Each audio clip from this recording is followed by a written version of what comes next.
24일 업계에 따르면 강남 3구와 용산구를 중심으로 아파트 가격 상승세가 서울 전역으로 빠르게 확산하면서 부동산 시장에 묻지마 매수까지 등장했다. 중개사무소 관계자는 매수세 확산 분위기가 마포 성동구에서 최근에는 동작 서대문 동대문구로 번지고 있다며 강동구 상일동 인근은 아예 집을 보지 않고 매매 거래가 이뤄질 정도라고 전했다. 한국부동산원이 최근 발표한 6월 셋째 주 주간 아파트 가격 동향에 따르면 서울 주간 아파트 매매 가격은 전주 대비 0.36% 상승했다. 이는 2018년 9월 둘째 주 이후 6년 9개월 만에 최대 상승폭이다. 하나증권이 코스피 4,000포인트 도달 가능성을 제시했다. 하나증권의 연구원은 보고서를 통해 주주 환원 강화, 대북 친화 정책, 정치 불확실성 해소, 원화 강세 등의 영향으로 한국 증시의 극단적인 디스카운트가 해소되고 있다고 분석했다. 현재 코스피의 주가 수익 비율이 글로벌 대비 평균 30% 할인된 12.6배 수준까지 회복될 경우 지수는 4,000선까지도 오를 수 있다는 전망이다. 코스피는 이달 들어 15% 넘게 상승하며 2022년 이후 최대 월간 상승률을 기록했다. 예탁금 증가와 공매도 잔고 감소도 상승세에 힘을 보태고 있다. 이 연구원은 숏 커버링 수요도 지수 반등에 긍정적 영향을 줄 것이라고 내다봤다. 고용노동부가 25일 주 4.5일제 도입과 관련해 근로시간 단축 방안을 관계기관과 협의 중이라고 밝혔다. 이는 이재명 대통령의 대선 공약 중 하나로 노동부는 임금 감소 우려에 대해서도 함께 검토 중이라고 했다. 김민석 고용부 차관은 국회 환노위에서 구체적인 방식은 논의 중이라고 했고 김유진 노동정책실장은 근로시간 단축과 임금 보전 문제를 함께 보고 있다고 밝혔다. 이날 회의에서는 SPC 시화공장 사망사고 후 안전관리 약속 이행 여부도 다뤄졌다. 김 차관은 보고는 받았지만 현장 확인은 못했다며 수사에서 안전예산 집행 여부도 살펴볼 예정이라고 했다. 또한 여름철 폭염 대비 대책으로 2시간 노동 뒤 20분 휴식 방안을 추진 중이라고 밝혔다. 다만 규제개혁위는 중소기업 부담을 이유로 재검토를 요청한 상황이다.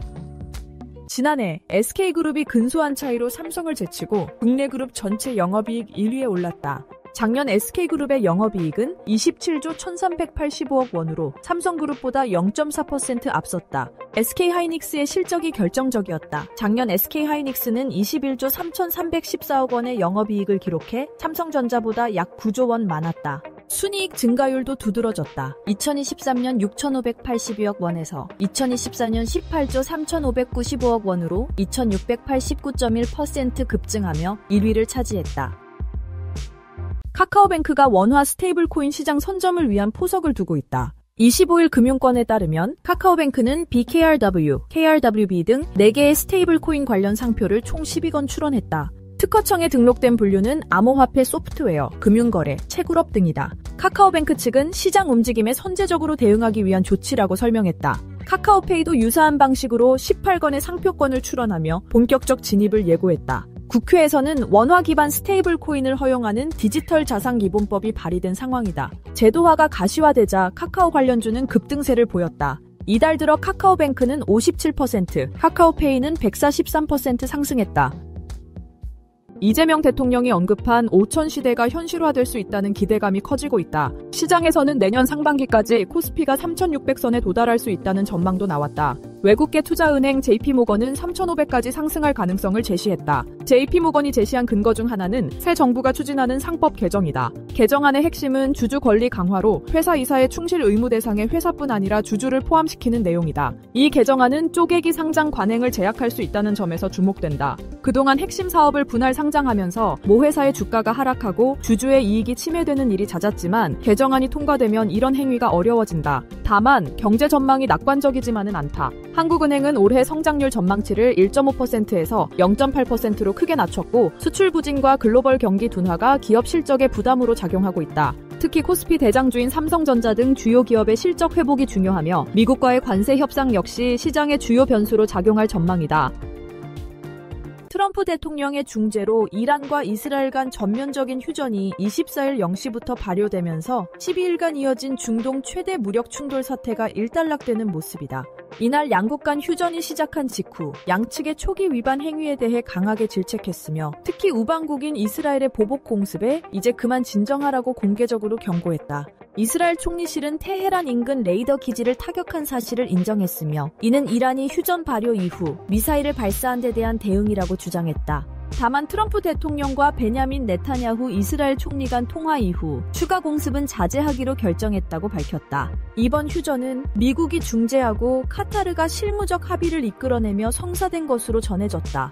중동 지역의 긴장이 완화되면서 이날 국제 유가는 6% 이상 급락했고 세계 주요 증시는 일제히 상승세를 나타내며 중동 긴장이 완화됐음을 시사했다.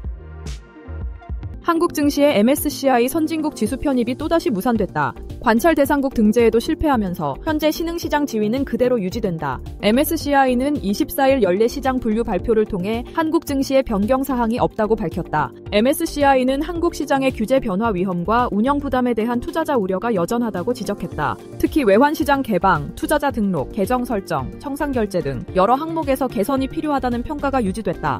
다만 공매도 접근성은 마이너스에서 플러스로 상향돼 긍정적 변화는 있었다. 이번에 관찰 대상국 등재가 불발되면서 한국의 선진국 지수 편입은 내년 6월 이후로 미뤄졌다. 이 경우 2027년 발표, 2028년 실제 편입이 가능하다. 정부와 한국은행은 외환시장 개방 로드맵 등을 포함한 제도 개선을 추진 중이며 MSCI 편입을 위한 전담 태스크포스도 구성한 상태다.